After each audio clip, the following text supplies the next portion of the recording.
Hi guys and welcome back to my channel. ಹೇಗಿದ್ದೀರಾ ನೀವೆಲ್ಲ? I hope ನೀವೆಲ್ಲ ಚೆನ್ನಾಗಿದ್ದೀರಾ ಅಂತ ಅಂದ್ಕೊಂಡಿದ್ದೀನಿ. ಬನ್ನಿ ಇವತ್ತಿನ ವ್ಲಾಗ್ನ ಸ್ಟಾರ್ಟ್ ಮಾಡ್ತಾ ಇದ್ದೀನಿ. ಇವತ್ತು ನಿಮ್ಮೆಲ್ರಿಗೋಸ್ಕರ ನಮ್ಮ ಮನೆಯಲ್ಲಿ ಮಟನ್ ತರಿಸಿದ್ದೀವಿ. ಮಟನ್ ಸಾಂಬಾರು ಮಾಡಿ ಹೇಗಾಗತ್ತೆ ಏನು ಆಯ್ತಾ ಅಂತ ನಿಮ್ಮ ಜೊತೆ ನಾನು ಶೇರ್ ಮಾಡ್ಕೊತೀನಿ. ಬನ್ನಿ ಹಾಗಾದರೆ ಶುರು ಮಾಡೋಣ ರೆಸಿಪಿನ.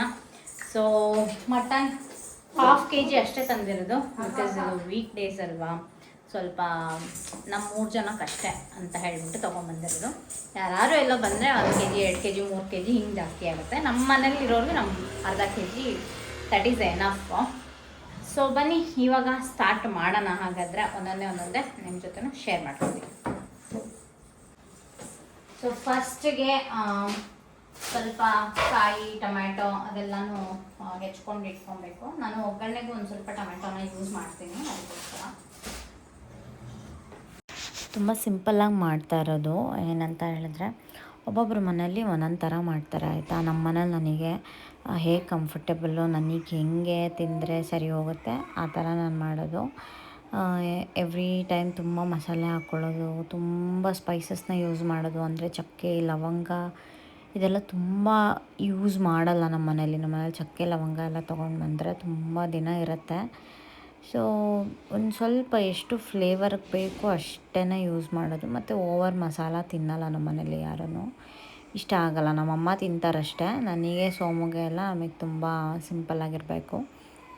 ದಟ್ ಈಸ್ ವೈ ಮಟನ್ನೆಲ್ಲ ತೊಗೊಂಡು ಬರೋದು ತುಂಬ ರೇರು ನಮ್ಮ ಮನೆಗೆ ಆಯಿತಾ. ನಾವು ಸೀ ಫುಡ್ ತಿಂತೀವಿ ಜಾಸ್ತಿ, ಬಟ್ ಮಟನ್ನು ಥರ ತುಂಬ ರೇರು.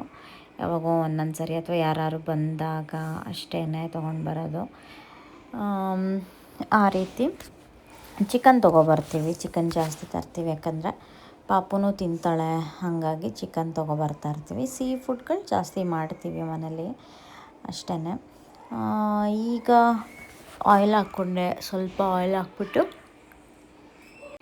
ಅದಕ್ಕೆ ಏನೇನು ಬೇಕೋ ಎಲ್ಲ ಇವಾಗ ಸ್ಪೈಸಸ್ನ ಆ್ಯಡ್ ಮಾಡೋಣ. ಕೊತ್ತಂಬರಿ ಸೊಪ್ಪು, ಮೆಣಸಿನ್ಕಾಯಿ, ನಾನು ಸ್ವಲ್ಪ ಮೆಣಸಿನ್ಕಾಯಿ ಆ್ಯಡ್ ಮಾಡ್ತಾಯಿದ್ದೀನಿ. ಇದನ್ನು ಚೆನ್ನಾಗಿ ಫ್ಲೇವರ್ ಕೊಡುತ್ತೆ, ಅದಕ್ಕೋಸ್ಕರ. ಬರೀ ಖಾರ ಅಂದರೆ ಕೆಂಪು ಮೆಣಸಿನ್ಕಾಯಿ ಇರುತ್ತಲ್ಲ ಅದನ್ನು ಹಾಕ್ಬೋದು. ಇದು ಸ್ವಲ್ಪ ಬ್ಯಾಲೆನ್ಸ್ ಆಗಲಿ ಅಂತ ಹಾಕ್ತಿದ್ದೀನಿ. ಬೆಳ್ಳುಳ್ಳಿ, ಈರುಳ್ಳಿ, ಟೊಮ್ಯಾಟೊ ಎಲ್ಲ ಹಾಕ್ಬೇಕು. ಟೊಮ್ಯಾಟೊ ನಾನು ಒಗ್ಗರಣೆಗೂ ಸ್ವಲ್ಪ ಹಾಕ್ಕೋತೀನಿ ಮಟನ್ ಜೊತೆ. ಅದ್ರ ಜೊತೆ ಇದನ್ನು ಸ್ವಲ್ಪ ಹಾಕ್ಕೊತಾ ಇದ್ದೀನಿ. ಅದ್ರ ಜೊತೆ ಇವಾಗ ಸ್ವಲ್ಪ ಕಟ್ ಮಾಡಿಕೊಂಡ್ರು ಕಾಯಿ ಎಲ್ಲ ಯಾವಾಗ ಜಾಸ್ತಿ ಹಾಕ್ಕೋಬೇಕನ್ನೋ, ತುಂಬ ಜನ ಎಲ್ಲ ಇದ್ದಾಗ, ತುಂಬ ಸಾಂಬಾರು ಬೇಕು ಅಂದಾಗ ಹಾಕ್ಕೊಳ್ಳೋದು. ನಮಗೆ 3 ಜನಕ್ಕೆ ಎಷ್ಟು ಬೇಕೋ ಅಷ್ಟು ಮಾತ್ರನೇ ಮಾಡ್ತಿರೋದು ನಾನು. ಸೊ ಸ್ವಲ್ಪ ನಾನು ಮಸಾಲೆನ ರುಬ್ಕೋತಾ ಇರೋದು ಆಯಿತಾ. ಇದು ತುಂಬ ಖಾರನೂ ಇರಲ್ಲ, ತುಂಬ ಏನಿರಲ್ಲ, ಸಿಂಪಲ್ಲಾಗಿರುತ್ತೆ ಇದು ಅಷ್ಟೇ. ಯಾರು ಬೇಕಾದ್ರೂ ಮನೇಲಿ ಟ್ರೈ ಮಾಡ್ಬೋದು. ಒಬ್ಬೊಬ್ಬರು 2 ಥರ ಮಸಾಲೆ ಹಾಕ್ತಾರೆ ಸಮ್ಟೈಮ್ಸ್. ನಾನು ಆ ಥರನೂ ಮಾಡ್ತೀನಿ. ಇದು ಅರ್ಜೆಂಟಿಗೆ ಸುಮ್ಮನೆ ಹಾಗೆ ಅರ್ಜೆಂಟಿಗೆ ಮಾಡ್ಕೊಂಡು ತಿನ್ನೋ ಥರ ಅಷ್ಟೇ. 2 ಥರ ಮಸಾಲೆ ಹಾಕೋದು, ಫಸ್ಟ್ ಮಟನ್ ಕೂಗಿಸ್ಕೊಂಡು ಆಮೇಲೆ ಮಾಡೋದು, ಅದನ್ನು ಆ ಥರನೂ ನಾನು ಮಾಡ್ತೀನಿ. ಇದು ಏನಂದರೆ ಹಾಗೆ ಎಲ್ಲ ಮಸಾಲೆ ಒಟ್ಟಿಗೆ ಹಾಕ್ಬಿಟ್ಟು ಸಾಂಬಾರು ಮಾಡ್ತಿರೋದು, ಇದು ಈ ಥರ ಆ ರೀತಿ. ಅದನ್ನು ನನ್ನ ರೆಸಿಪಿ ತುಂಬ ಸರಿ ತೋರಿಸಿದ್ದೀನಿ ನನ್ನ ಚಾನಲಲ್ಲಿ. ನೀವು ನೋಡಿ ಚೆಕ್ ಮಾಡಿ ಒಂದ್ಸಲಿ ಆಯಿತಾ. ಸೊ ಮಟನ್ ಇವಾಗ ಹಾಕ್ಕೊಂಡು ಇದು ಒಂದು ಸ್ವಲ್ಪ ಹಸಿ ವಾಸನೆ ಹೋಗಬೇಕು. ಹಾಗಾಗಿ ಒಂಚೂರು ಕಾದ್ಮೇಲೆ, ಎಣ್ಣೆ ಎಲ್ಲ ಹಾಕಿ ಕಾದ್ಮೇಲೆ, ಟೊಮ್ಯಾಟೊ ಈರುಳ್ಳಿ ಎಲ್ಲ ಒಗ್ಗರಣೆಗೆ ಹಾಕಿದ್ಮೇಲೆ ಒಂದು ಸ್ವಲ್ಪ ಬಾಡಿಸ್ಕೋಬೇಕು ಚೆನ್ನಾಗೆ. ಆಮೇಲೆ ಅದು ನೀಟಾಗಿ ಆಯಿಲ್ ಬಿಡ್ತಾ ಹೋಗುತ್ತೆ. ಇವಾಗ ಶುಂಠಿ ಬೆಳ್ಳುಳ್ಳಿ ಪೇಸ್ಟು, ಅದ್ರ ಜೊತೆಗೆ ಅರಿಶಿಣ ಹಾಕ್ಬಿಟ್ಟು ಅದನ್ನು ಚೆನ್ನಾಗೆ ಫ್ರೈ ಮಾಡ್ಕೋಬೇಕು ಸ್ವಲ್ಪ ಹೊತ್ತು.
ಓಕೆ, ಇದಾವಾಗಲೇ ರೆಡಿ ಮಾಡಿಟ್ಕೊಂಡಿದ್ದಲ್ಲ, ಇದನ್ನ ಇವಾಗ ರುಬ್ಕೊಂಬಿಡೋಣ ಅಷ್ಟೇ. ರುಬ್ಕೊಂಡು ಮಟನ್ ಜೊತೆಗೆ ಇದನ್ನು ಹಾಕ್ಬಿಟ್ಟು 1 ಇಲ್ಲ 2 ವಿಷಲ್ ಅಷ್ಟೇ. ಇಲ್ಲೆಲ್ಲ ಒಂದು ಸ್ವಲ್ಪ ಎಳೆ ಮಟನ್ನೇ ತೊಗೊಂಡು ಬಂದಿರೋದು.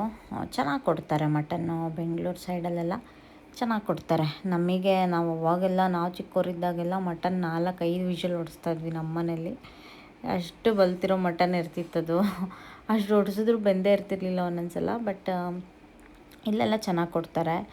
ಫ್ಯಾಟ್ಲೆಸ್ ಮಟನ್ನು ಸಿಗುತ್ತೆ, ವಿತ್ ಫ್ಯಾಟ್ ಮಟನ್ನು ಸಿಗುತ್ತೆ. ಇದು ಮನೆಯಲ್ಲೇ ಮಾಡಿರೋ ಅಂಥ ಮಟನ್ ಸಾರು ಪುಡಿ ನಾವು ಮಾಡಿಟ್ಕೊಂಡಿದ್ದೀವಿ, ಅದನ್ನು ಹಾಕ್ತಾ ಇರೋದು. ಇದು ಒಂದು ಫ್ಲೇವರ್ ಬಿದ್ದರೆ ಸಾಕು ನೋಡಿ, ಮಟನ್ ಸಾರು ಫ್ಲೇವರ್ದು.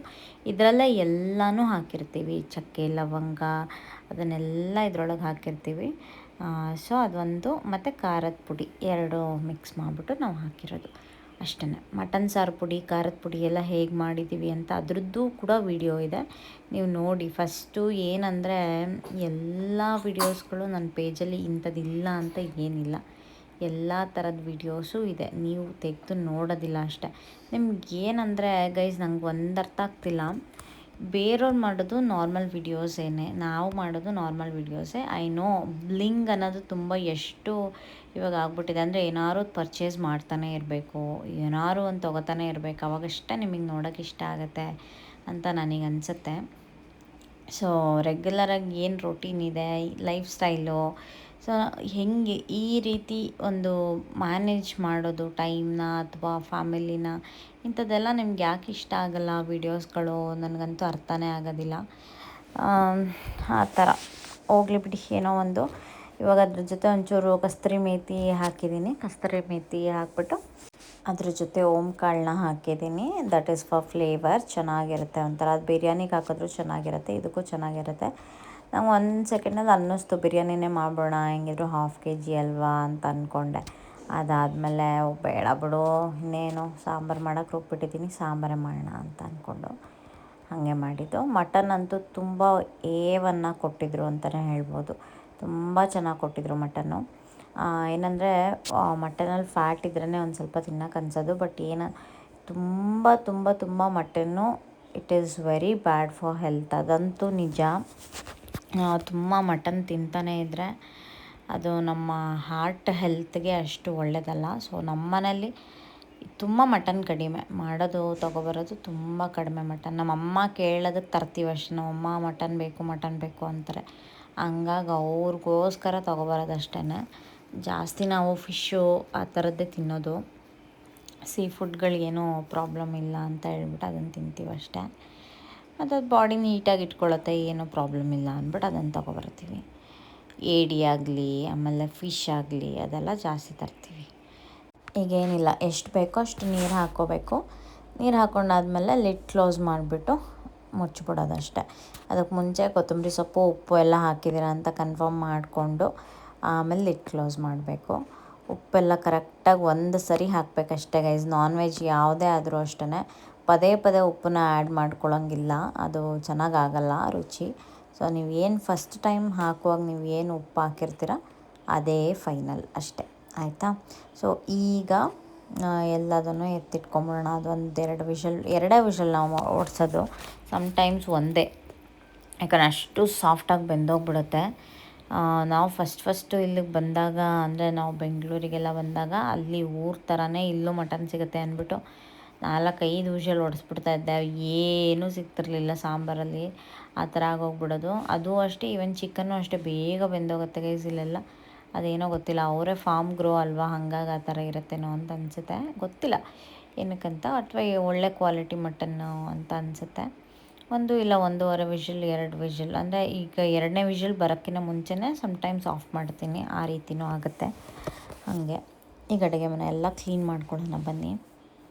And you all missed it ಅಲ್ವಾ, ಒಂಥರ ನೀವು ಕಿಚನಿಗೆ ಬರೋದು, ಕಿಚನಲ್ಲಿ ಅಡುಗೆ ಮಾಡೋದು, ನಿಂತ್ಕೊಂಡು ಅದೆಲ್ಲ ನೋಡೋಕೆ ತುಂಬ ಖುಷಿ ಆಗ್ತಿತ್ತು. ಅಂಥ ವಿಡಿಯೋಸ್ ಹಾಕಿ ಅಂತ ತುಂಬ ಜನ ಕೇಳ್ತಾಯಿದ್ರಿ.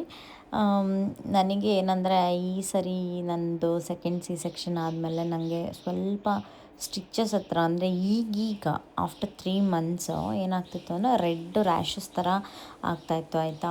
ಸೊ ಅದು ಏನಕ್ಕೆ ಅಂತ ಹೇಳಿದ್ರೆ, ಬಿಕಾಸ್ ಆಫ್ ಹೊಟ್ಟೆದು ಫ್ಯಾಟ್ ಅದ್ರ ಮೇಲೆ ಕೂತ್ಕೊಂಡು ಏನಾಗ್ತಿತ್ತು, ಅಲ್ಲಿ ರ್ಯಾಷಸ್ ಒಂಥರ ರಪ್ಚರ್ ಆಗ್ತಾಯಿತ್ತು ಸ್ಕಿನ್ ಟು ಸ್ಕಿನ್ನು. ಹಾಗಾಗಿ ನನಗೆ ರಿಕವರಿ ಆಗ್ತಾ ಇದೆಯಾ ಇಲ್ವಾ ಏನೂ ಗೊತ್ತಾಗ್ತಿಲ್ಲ. ಬಟ್ ನಮ್ಮ ಡಾಕ್ಟರ್ನ ನಾನು ಕನ್ಸಲ್ಟನ್ನು ನಾನು ಫೋನಲ್ಲೇ ಮಾತಾಡಿದೆ ಅವ್ರ ಹತ್ರ, ಹಿಂಗಾಗ್ತಾಯಿದೆ ಏನು ಮಾಡಬೇಕು ಅಂತ ಹೇಳ್ಬಿಟ್ಟು. ಅವ್ರೇನು ಹೇಳಿದ್ರು, ಅದು ರಿಕವರಿ ಆಗುತ್ತೆ, ಅದೇನು ತಲೆ ಕೆಡಿಸ್ಕೊಬೇಡಿ, ಅದಕ್ಕೆಲ್ಲ ಏನು ಹಚ್ಕೊಳ್ಳೋದು ಅದೆಲ್ಲ ಏನಿಲ್ಲ, ಜಸ್ಟ್ ಡ್ರೈ ಮಾಡಬೇಕು ಎವ್ರಿಡೇ ನೀವು ಅಷ್ಟೇ ಅಂತ ಹೇಳಿದ್ರು. ಸೊ ನನಗೆ ಭಯ, ಎಲ್ಲಿ ಸ್ಟಿಚಸ್ ಎಲ್ಲ ಓಪನ್ ಆಗಿಬಿಟ್ಟಿದ್ಯಾ ಏನು ಕತೆ ಅಂತ ಹೇಳ್ಬಿಟ್ಟು ಕನ್ಸಲ್ಟ್ ಮಾಡಬೇಕಾ ಅಂತ. ಬಟ್ ಅವ್ರು ಹೇಳ್ತಾರೆ ಏನೂ ಟೆನ್ಷನ್ ತೊಗೋಬೇಡಿ, ಆರಾಮಾಗೆ ಇರಿ ಅಂತ ಹೇಳ್ಬಿಟ್ಟು. ಐ ಥಾಟ್ 3 ತಿಂಗಳಾದಮೇಲೆ ನಾನು ನಾರ್ಮಲ್ ಎಕ್ಸಸೈಸು, ನನ್ನ ನಾರ್ಮಲ್ ಕೆಲಸಗಳು ಎಲ್ಲ ಸ್ಟಾರ್ಟ್ ಮಾಡ್ಕೊಂಬಿಡೋಣ ನಾನು ಅಂತ ನಾನು ಹಂಗೆ ಯೋಚನೆ ಮಾಡ್ತಾಯಿದ್ರೆ, ನನಗೆ ಈ ಸ್ಟಿಚಸ್ದು ಒಂದು ಸ್ವಲ್ಪ ಅಲ್ಲಿಂದ ಒಂಥರ ಆಯಿಲ್ ಥರ ಏನೋ ರಿಲೀಸ್ ಆಗ್ತಾಯಿತ್ತು. ಸೊ ಅದೊಂದು ನಂಗೆ ಭಯ ಇತ್ತು, ಏನಪ್ಪ ಆಯಿತು ಸೆಕೆಂಡ್ ಸೆಕ್ಷನ್ನು ಅಂತ ಹೇಳ್ಬಿಟ್ಟು.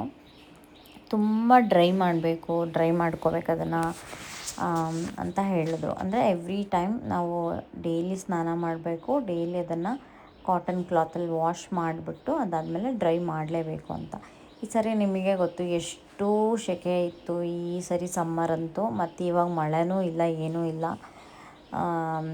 ಸೊ ಗಾಯ ಎಲ್ಲ ಹೀಲಾಗಿದೆ, ಬಟ್ ಮೇಲ್ಗಡೆ ಸ್ಕಿನ್ ಇರುತ್ತಲ್ವ, ಅಂದರೆ ಹೊಟ್ಟೆ ಏನು ಬಂದಿರುತ್ತಲ್ವ ನನಗೆ ಹೊಟ್ಟೆ ಕಟ್ಟೋಕ್ಕೂ ಆಗ್ತಾಯಿಲ್ಲ. ಈ ಕಡೆ ಅದನ್ನು ಹಾಗೆ ಬಿಡೋಕ್ಕೂ ಆಗ್ತಾಯಿಲ್ಲ. ಹಾಗೆ ಬಿಟ್ಟರೆ ಈ ರೀತಿ ಸ್ಕಿನ್ ಟು ಸ್ಕಿನ್ ರಪ್ಚರ್ ಆಗಿಬಿಟ್ಟು ಆ ಥರ ರೆಡ್ನೆಸ್ ಆಗ್ತಾಯಿತ್ತು ಒಂದು ಸ್ಪಾಟಲ್ಲಿ ಮಾತ್ರ. ಸೊ ಅದು ಇವಾಗ ರಿಕವರಿ ಆಗಿದೆ. ಸೊ ಹಾಗಾಗಿ ನಾನು ನಾರ್ಮಲ್ ಡೇಸ್ ಎಲ್ಲ ಸ್ಟಾರ್ಟ್ ಮಾಡೋಣ ಅಂತ ಅಂದ್ಕೊಂಡಿದ್ದೀನಿ. ಮೇ ಬಿ ಎಕ್ಸಸೈಸ್ ಮಾತ್ರ ಇನ್ನೂ ಒಂದು 6-7 ತಿಂಗಳು ಟೈಮ್ ತೊಗೋತೀನಿ, ಆಗಲ್ಲ. ಇವಾಗ ಹೊಟ್ಟೆ ಇದೆ ಸದ್ಯಕ್ಕೆ, ಇನ್ನೊಂದು 6 ಮಂತ್ ಆದಮೇಲೆ ಒಂದು ಸ್ವಲ್ಪ ಬೇಗ ಎಲ್ಲನೂ ಸ್ಟಾರ್ಟ್ ಮಾಡ್ಕೊತೀನಿ. ನೋಡೋಣ, ಡಾಕ್ಟರ್ ಕನ್ಸಲ್ಟ್ ಮಾಡಿ ಏನಂತ ಕೇಳ್ಕೊಂಡು ಆಮೇಲೆ ಸ್ಟಾರ್ಟ್ ಮಾಡ್ತೀನಿ. ಇದೊಂದು ಮ್ಯಾಜಿಕ್ ಬುಕ್ ಅಂತ ತರಿಸಿದ್ದೆ ನೋಡಿ, ಮೀಶೋಯಿಂದ ತರಿಸಿದ್ದೆ. ಇದನ್ನು ತುಂಬ ಚೆನ್ನಾಗಿದೆ. ಮಕ್ಕಳಿಗೆ ಆಲ್ರೆಡಿ ಸೀಟ್ ಆಗಿರುತ್ತೆ, ಅದಕ್ಕೆ ಪೆನ್ ಕೊಟ್ಟಿರ್ತಾರೆ, ಅದ್ರ ಮೇಲೆ ತಿದ್ದದಷ್ಟೇ. ಮಕ್ಕಳು ಹ್ಯಾಂಡ್ ರೈಟಿಂಗ್ ಇಂಪ್ರೂವ್ ಆಗುತ್ತೆ. ಆ್ಯಂಡ್ ಬರೆದಾದ್ಮೇಲೆ ಸ್ವಲ್ಪ ಹೊತ್ತಾದ್ಮೇಲೆ ಅದಾಗದೇ ಅಳಿಸೋಗುತ್ತೆ. ಆ ರೀತಿ ಮ್ಯಾಜಿಕ್ ಬುಕ್ ಇದು ತುಂಬ ಚೆನ್ನಾಗಿದೆ. ಇನ್ಸ್ಟಾಗ್ರಾಮಲ್ಲೂ ನಾನು ಲಿಂಕ್ ಅಂತ ಅಪ್ಲೋಡ್ ಮಾಡಿದ್ದೀನಿ, ನಿಮಗೆ ಶಾರ್ಟಲ್ಲೂ ಅಪ್ಲೋಡ್ ಮಾಡಿರ್ತೀನಿ, ಬೇಕಂದರೆ ಶಾಪಿಂಗ್ ಮಾಡಿ. ಮಕ್ಳಿಗೆ ತುಂಬ ಚೆನ್ನಾಗಿ 3+ ಇಯರ್ಸಿಗೆ ಸಿಕ್ಕಾಪಟ್ಟೆ ಹೆಲ್ಪ್ ಆಗುತ್ತಿದ್ದು. ಆದರೆ ಏನಂದರೆ ಚೆನ್ನಾಗಿ ಇಟ್ಕೊಳ್ಳೋ ಅಂಥ ಮಕ್ಕಳಾಗಬೇಕು. ನಮ್ಮ ತಕ್ಷವಿ ಎಲ್ಲ ಹೆಂಗೆ ಅಂದರೆ, ಅಯ್ಯೋ ಅದು ಏನು ಕೊಡಿಸಿದ್ರು ಅವಳು ಹಾಳು ಮಾಡ್ತಾಳೆ. ಈ ನಡುವೆ ನಾವು ಅವಳಿಗೆ ಟಾಯ್ಸ್ ತರೋದು ಬಿಟ್ಬಿಟ್ಟಿದ್ದೀವಿ. ಅವಳ ಟಾಯ್ಸಲ್ಲಿ ಆಟ ಆಡೋದು ಇಲ್ಲ, ಎಂಥದ್ದು ಇಲ್ಲ. ಸುಮ್ಮನೆ ಎಲ್ಲ ತೊಗೊಂಬಂದು ಮನೇಲಿ ಎಲ್ಲ ಸ್ಪೇಸು ಕಮ್ಮಿ ಆಗ್ತಿದೆ ಹೊರತು ಅವಳೇನು ಆಟಾಡಲ್ಲ. ಅದರಲ್ಲಿ ಅವಳು ಆಟಾಡೋದೇ pen, pencil, nail polish, lipstick, ಅಡುಗೆ ಮನೇಲಿ ಚಪಾತಿ ಉಂಡೆ ಈ ಥರದಷ್ಟೇ. ಇದರಲ್ಲೇ ಅವಳು ಆಟಾಡೋದು. ಚಪಾತಿ ಹಿಟ್ಟಿಂದು ಉಂಡೆ ಬರುತ್ತಲ್ಲ ಅದರಲ್ಲಿ ಆಟಾಡ್ತಾಳೆ. ಹಂಗೆ ಮಕ್ಳಿಗೆ ನೀವು ಏನು ಮಾಡ್ತೀರ ನೋಡಿ, ಅದನ್ನು ಅವ್ರು ಇಷ್ಟಪಡಲ್ಲ. ಅವ್ರಿಗೇನು ಬೇಡ ಅದನ್ನೇ ಅವ್ರು ಮಾಡೋದು, ನಮಗೇನು ಬೇಡ ಅವ್ರು ಅದನ್ನೇ ಮಾಡೋದು. ಆ ರೀತಿ ನಿಮ್ಮ ಮನೇಲಿ ಹೆಂಗೆ ಮಕ್ಕಳು ಚೆನ್ನಾಗಿ ಕೇಳ್ತಾರ? ಬಟ್ ನಮ್ಮ ತಕ್ಷವಿಗೆ ಸ್ಕೂಲಲ್ಲಿ ಬೆಸ್ಟ್ ಬಿಹೇವಿಯರ್ ಅಂತ ಒಂದು ಸ್ಟಾರ್ ಕೊಟ್ಟಿದ್ದಾರೆ ಗೈಸ್, ನಿಜವಾಗ್ಲೂ. ಆ ಥರ ಅವಳು ಮನೇಲಿದ್ದಾಗ ನಮಗೆ ಹಂಗೆ ತರಲೆ ಅಂತ ಅನ್ನಿಸ್ತಾಳೆ, ಬಟ್ ಆಚೆಗಡೆ ಹೋದರೆ she is very disciplined girl. ಆಚೆಗಡೆ ಎಲ್ಲರೂ ಹಾಗೆ ಹೇಳ್ತಾರೆ. ಬಟ್ ನಮಗೇನು ಅನಿಸುತ್ತೆ, ಮನೇಲಿ ತುಂಬ ತೀಟ್ಲೆ ಮಾಡ್ತಾಳಪ್ಪ ಅಂತ ಅನಿಸುತ್ತೆ. ಆಬ್ವಿಯಸ್ಲಿ ಮಕ್ಕಳಂದ್ಮೇಲೆ ತೀಟ್ಲೆ ಮಾಡಲೇಬೇಕು, ನಾವು ಮಾಡೋಕ್ಕಾಗಲ್ಲ, ಕರೆಕ್ಟ್ ಅಲ್ವಾ? ಸೊ ಎಸ್, ನೋಡಿ ಬರ್ಕೊಂಡು ಕೂತಿದ್ದಾಳೆ ಆಲ್ರೆಡಿ.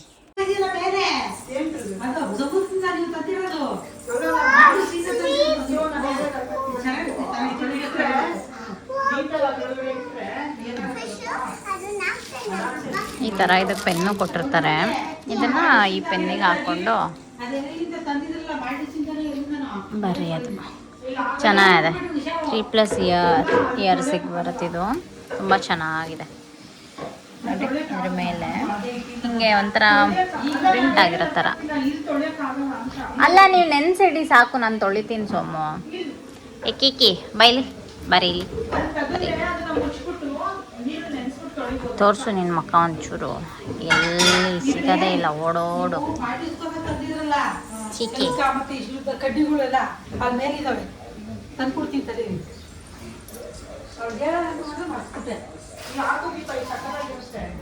ಆಯ್ತು.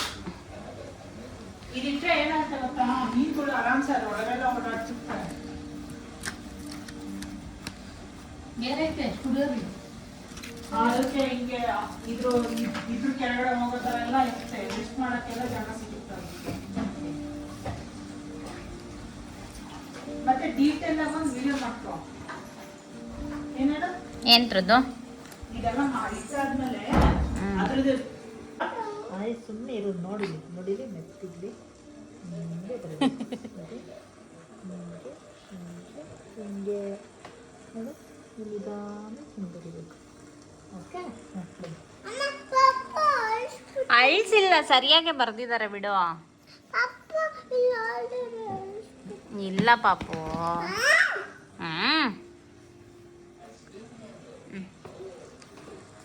ಅದೇನು ತಲೆ ಮೇಲೆ ಕೈ ಇಟ್ಕೊಂಡು ಬರೆಯೋದು ಹೆಂಗೆ ಕಲ್ತವಳಿಂಗೆ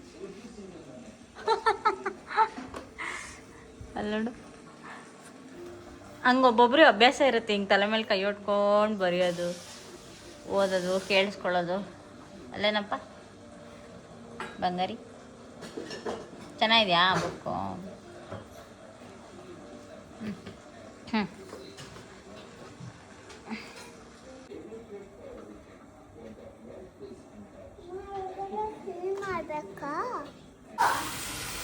ನಂಗೆ ಈ ಥರದ ಒಂದು ಫೌಂಟೇನ್ ಇರಬೇಕು ಅಂತ ಇಷ್ಟ. ಹಾಂ,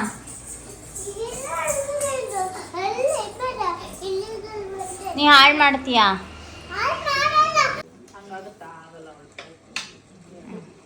ಫ್ಲಾಟೇ ಇಡಿ. ಜೋರಾಗಿ ಇಟ್ಬೀಳತ್ತೆ.